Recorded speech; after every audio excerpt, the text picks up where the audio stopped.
Bonsoir Demba. Bonsoir Geoffrey. Bonsoir. Je suis ravi de vous accueillir sur le plateau Mindhunters ce soir à l'occasion d'un sujet qui nous est cher. Comment le mindset, donc l'état d'esprit du dirigeant, va être justement un levier crucial dans la transformation de l'entreprise ou dans sa réorganisation ou dans son accélération. Je vais te laisser te présenter, cher Demba. Merci Tim. Alors moi c'est Demba, Kanouté comme tu le sais.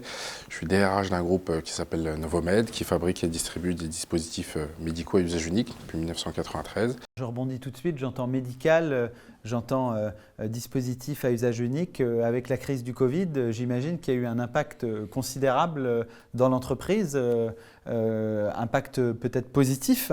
Comment ça s'est passé en interne et comment le mindset des dirigeants, des collaborateurs, le tien en tant que DRH a peut-être fait la différence dans cette période ? Alors effectivement, on est dans le secteur médical, donc début 2020, lors de la crise du Covid, on a été extrêmement sollicité. On a été auprès des professionnels de santé pour distribuer du matériel, approvisionner jour et nuit en masques, en gants, en gel hydroalcoolique, etc.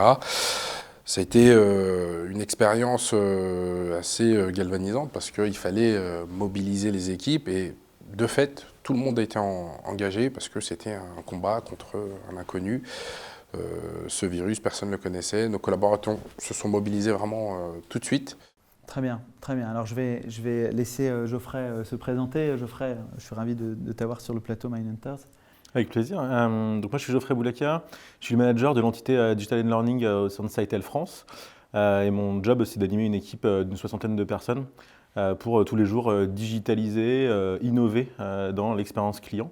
Et une des particularités de mon activité et de mon job au quotidien, c'est à la fois d'animer cette équipe qui reste finalement de la taille d'une PME sur le papier, mais qui opère au sein d'un très grand groupe, un groupe international de 160 000 collaborateurs. Donc on est toujours cette ligne de crête intéressante de comment on garde une âme, une culture, une démarche assez entrepreneuriale, innovante et très humaine, dans un cadre très international avec toutes les prérogatives que ça génère.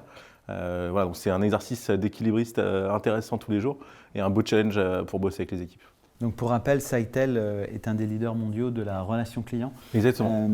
Et donc, est-ce que tu aurais un exemple que tu voudrais nous donner justement sur comment ton mindset peut-être de manager a peut-être été utile à un instant T dans ta prise de fonction, dans par exemple le début de la crise du Covid ou comment certains de tes clients ont réagi et est-ce qu'il y a des clients dont tu aurais envie de nous parler qui ont su se réinventer par leur mindset ? Yes, alors d'abord sur ta première question, finalement le point le plus intéressant je trouve c'est la notion de réaction.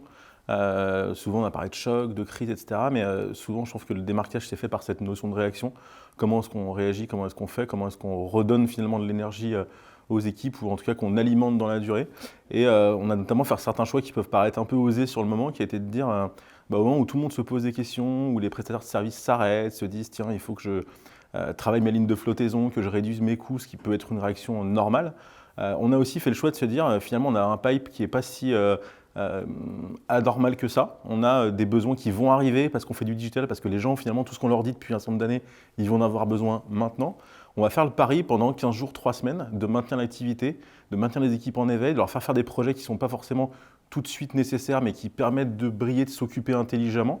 Et puis on va voir aussi qui tient le coup. Et nous en tout cas on décide de tenir le coup pour récupérer finalement tous les besoins de ceux qui vont en avoir. Et c'est un pari qui a été un peu osé mais qui était hyper réussi. Et on est hyper fiers finalement d'avoir fait zéro chômage partiel, d'avoir permis finalement à plein de clients de nous faire confiance sans repasser par des phases d'appel d'offres et de se dire je bosse bien avec ces gens, ils montrent qu'ils ont leurs muscles qui sont toujours là, pourquoi ne pas continuer de leur faire confiance ? Et donc ça c'est vraiment un moment où je pense le mindset de se dire on a confiance dans ce qu'on fait et on sait qu'on va continuer de bien le faire à partir du moment où on est mobilisé et on bosse ensemble, ça a été un pari qui a été réussi. Et pour illustrer le propos, je pense que des clients qui ont hyper bien réagi par exemple, c'est un gros retailer qui vend beaucoup de café, qui du jour au lendemain se retrouve sans boutique, sans coach sur place pour expliquer pourquoi il faut prendre ce produit-là ou pas, et qui décide de dire on va tout miser sur l'endroit où les gens peuvent encore converser avec nous, que sont les réseaux sociaux. Et qui prennent le pari de se dire on va basculer toute notre capacitaire sur ces espaces-là, avec nous du coup, et qui a un pari réussi parce qu'il nous donne toute l'information, ça permet aux gens de retrouver des informations, de passer leurs commandes, de continuer à travailler chez eux comme si c'était normalement avec ce produit qui est indispensable qui est le café. Et ça fonctionne. Donc, c'est un joli pari par exemple qu'ils ont aussi réussi avec nous. D'accord, donc si on t'entend bien, de la confiance d'abord, ensuite renvoyer au tiers de la confiance aussi pour montrer que tout va bien, que vous y croyez, et ensuite probablement de l'innovation en écoutant les besoins clients pour permettre de faire la différence. Là où tu as raison, c'est que hyper important, je trouve, à chaque fois dans les interactions qu'on a pu avoir avec les clients, prendre le temps, ce qu'on ne faisait peut-être pas toujours, d'écouter et justement de prendre le temps avec. C'est-à-dire que parfois on était toujours dans l'opérationnel, dans les sujets. Là, je trouve que ça a aussi créé du au fait, comment vas-tu, comment t'es installé, comment va ta famille, enfin des choses qui rappellent que c'est des relations humaines et que c'est sur cette base-là justement que la confiance elle existe et qu'on va pouvoir proposer des alternatives. Donc je trouve que ça a finalement parfois réhumanisé aussi la relation qu'on a eue, même si c'était derrière un écran. D'accord, très bien. Et de ton côté, Demba, par rapport justement aux différentes qualités et comment les deux ou trois dernières années ça s'est passé au sein de ton entreprise, est-ce que tu as des exemples concrets que tu voudrais partager avec nous? Alors, juste pour revenir sur le préambule effectivement de ce que je disais tout à l'heure, la crise du Covid, du coup, est venue bouleverser un petit peu l'organisation du travail.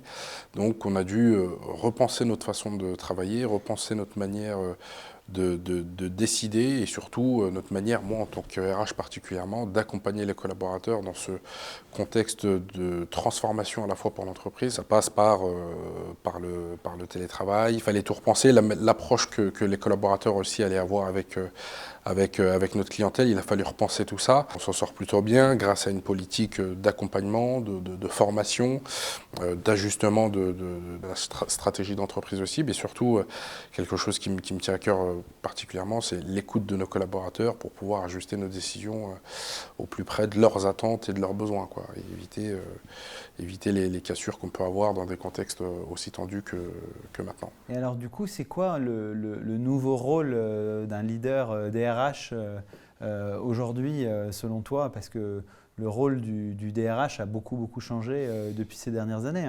Quel serait aujourd'hui justement le mindset gagnant du DRH 2022, si je puis m'exprimer ainsi.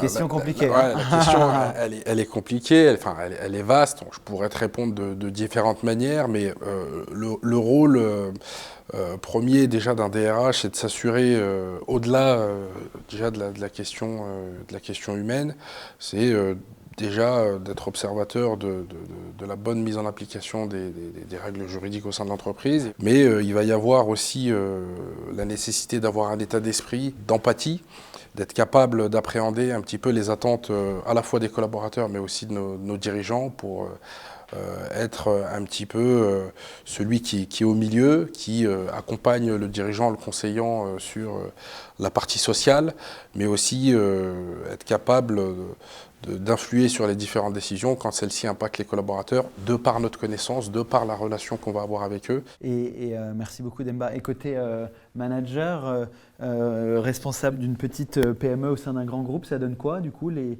qualités attendues en 2022 qui vont faire la différence? Je pense que la première qualité, c'est de faire du quotidien, de faire de l'imprévu son quotidien et finalement d'accepter de vivre avec ça. En se disant finalement, comme souvent dans nos métiers, la journée elle est prévue comme ça et puis elle ne se passe pas comme ça, c'est pas grave. Et comme on sait que c'est normal et que c'est tous les jours, finalement déjà on le vit un peu mieux. Oui. On est préparé finalement à cette notion-là. Donc je pense que c'est une première qualité de se dire ça ne sera plus jamais organisé, mais c'est pas grave. Ça c'est un premier élément. Et puis je dirais que le deuxième élément le plus important, c'est d'essayer de prévoir finalement sur 2 échéances très fortes qui sont quasiment les 3 prochains jours, de quoi les gens ils vont avoir besoin, est-ce qu'ils vont avoir besoin de repartir, du coup il faut être sûr qu'ils ont tous le bon matériel, c'est quoi les éléments qu'on ne pourra pas faire, et il faut informer quasiment en live sur certaines choses qui sont importantes, et puis de bien garder par contre en visu la trajectoire. Et de se dire, entre les deux, il va se passer plein de choses, il y aura des imprévus, ce sera pas, on va devoir faire zigzag, etc. Mais par contre, avoir une vraie idée de là où on va atterrir. Et là-dessus, d'être hyper sûr de ses fondamentaux, et notamment à la fois de ce qu'on sait faire, de sa culture, de l'entretenir, parce que c'est elle qui permettra d'atteindre la trajectoire, finalement, quel que soit le chemin. Et ça, c'est un truc auquel je crois beaucoup, c'est les entrepreneurs aujourd'hui ou les managers. Il y a un élément important, c'est qu'ils apprennent à se concentrer finalement sur tout ce qu'ils doivent apprendre de nouveau dans ce nouveau contexte, mais que peut-être plus que jamais, ils soient conscients de leurs forces de là où ils sont bons et où ils n'ont pas besoin forcément de se remettre en question tout le temps. Parce qu'il y a tellement de choses sur lesquelles on doit se remettre en question. Si on se dit qu'on sait qu'on est un manager humain, qu'on est bienveillant, qu'on sait écouter, on ne va pas s'amuser à retravailler sur ça en ce moment. Je ne dis pas que ce n'est pas important, mais il y a tellement d'autres choses sur lesquelles c'est urgent de se former, d'écouter, que c'est là-dessus qu'il faut se concentrer. Et par contre, d'être solide, robuste sur ses fondamentaux à soi, qui sont le carburant du reste de la transformation. Si on ne sait pas qui on est, on ne pourra pas progresser. Donc, pour ensuite le retranscrire aux équipes et être à l'écoute. Et donc, toi, comment as-tu réussi à arriver à ce constat-là? Tu t'es fait accompagner par un coach? C'est ton expérience, ta sagesse après toutes ces Oula. années Non, mais J'ai pas encore assez de cheveux blancs. Ça viendra, je te rassure. Non, mais comment es-tu arrivé? Parce que je trouve que la conclusion, elle est très sharp, comme on dit, puisque on capitalise, on parle beaucoup de doute du dirigeant aujourd'hui, d'empathie. Et toi, tu dis quelque chose qui est, je trouve, assez différent. C'est oui, je ne suis pas parfait, mais je sais là où je suis bon. Et dans ces périodes d'incertitude, je m'appuie avec mes deux pieds là où je suis bon pour pouvoir progresser sur les autres choses. Comment tu es arrivé à ça? Et est-ce que justement c'est ton état d'esprit ou est-ce qu'on t'a aidé à développer ce sentiment? Alors, je pense qu'il y a une part qui est l'état d'esprit de chacun, son vécu, le fait que, au-delà de la crise du Covid, chacun, au bout de quelques années, des 15, 20 ans d'expérience, tu as eu des moments forts, tu as eu des moments faibles, tu as appris de ça, et puis quand il y a eu des moments plus difficiles, tu as su te reposer les bonnes questions. Et donc, normalement, à un moment, tu te connais un petit peu quand même.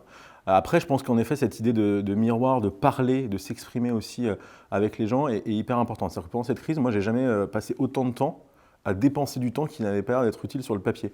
En discutant avec mes clients de rien, en discutant avec des partenaires, en discutant avec des startups, en discutant avec des gens de mon réseau, juste pour savoir comment ils allaient, comment ils faisaient et quelle image je leur renvoyais en leur racontant ce que je faisais. Et c'est moins du coaching finalement très personnel que du one-to-many. Et s'ils me disent que j'ai peur de faire un truc trop idiot, finalement, ça, ok, on capitalise, on garde et on continue. Donc c'est un peu une sorte de benchmark quotidien qui à la fin te permettent de dire ce que je te disais tout à l'heure, à savoir, là-dessus, après, on a bien fait, moi je suis dans la bonne perspective, dans le bon mindset justement. D'accord, ok. Non, c'est très clair. Est-ce qu'il y aurait un exemple que vous aimeriez donner de leaders ou d'entreprises qui vous ont inspiré et qui aujourd'hui, selon vous, ont tout compris sur justement cet état d'esprit gagnant, même si ça dépend des secteurs d'activité, des tailles d'entreprise, des cultures, etc. Moi, pour l'entreprise dans laquelle je travaille actuellement, sur la question typiquement du mindset, je suis vraiment impressionné par les deux dirigeants avec lesquels je travaille aujourd'hui, notamment le président et notre directeur général. Particulièrement notre président qui a cette faculté, même dans les périodes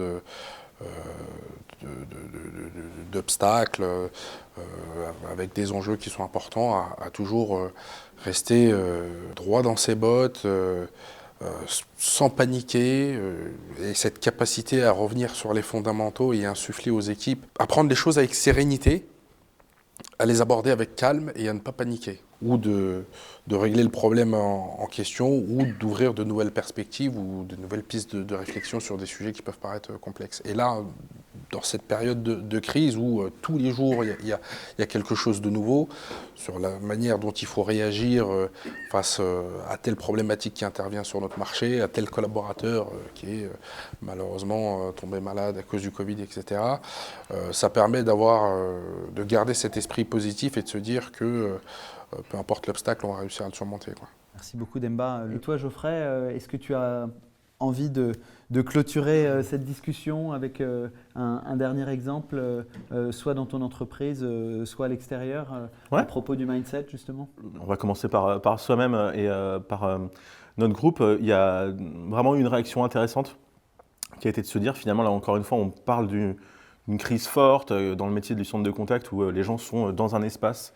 Le fait de ne plus pouvoir aller au boulot pose sur le papier un énorme problème logistique. Les fondateurs ont fait le choix de se dire, en fait, on va faire ce qu'on n'a jamais osé jusqu'ici, c'est qu'on va renvoyer une grosse partie des équipes chez eux, travailler autrement, avec du work at home, donc énorme défi informatique, de formation, etc. Et ça a permis d'accélérer de manière très forte. Et aujourd'hui, il y a 50% des effectifs mondiaux de Sitel qui travaillent à domicile, ce qui est un exploit en l'espace de 2 ans, alors que tout le monde travaillait sur site jusqu'ici. Donc ça, c'est assez génial. Et le concept d'après de nos fondateurs, c'est le work from anywhere, en se disant que finalement, il n'y a pas de limite, il n'y a pas de frontières, il n'y a pas de lieu. L'important, c'est d'avoir le bon environnement pour travailler, les bonnes conditions et le bon mindset. Et après, j'aime bien l'exemple de Accor aussi, hein, qui a fait des choses assez extraordinaires, c'est-à-dire assumer que ils étaient dans une panade assez impressionnante, et de par contre voir comment à chaque fois qu'ils le pouvaient, par espace, ils pouvaient relancer intelligemment, transformer leur métier. Ils sont en train d'accompagner aussi notre transformation en se disant finalement, là aussi, l'hôtel, c'est plus un lieu seulement pour dormir ou se reposer. Ça peut être un lieu de vie de quelqu'un qui vient quelque part, de quelqu'un qui a besoin d'un espace pour travailler. Et là aussi, ils sont dans cette logique finalement de revoir leur copie en repartant de leurs fondamentaux, de là où ils sont forts, qui est d'accueillir les gens, mais pas forcément pour ce qu'ils faisaient avant. Très bien. Merci beaucoup à tous les deux pour vos témoignages très intéressants. C'était Tim Guillois pour Mindhunters avec Demba et Geoffrey. Merci encore de votre participation. On invite les internautes qui le souhaitent à réagir sur les réseaux sociaux pour pouvoir continuer la conversation. Merci beaucoup. À bientôt.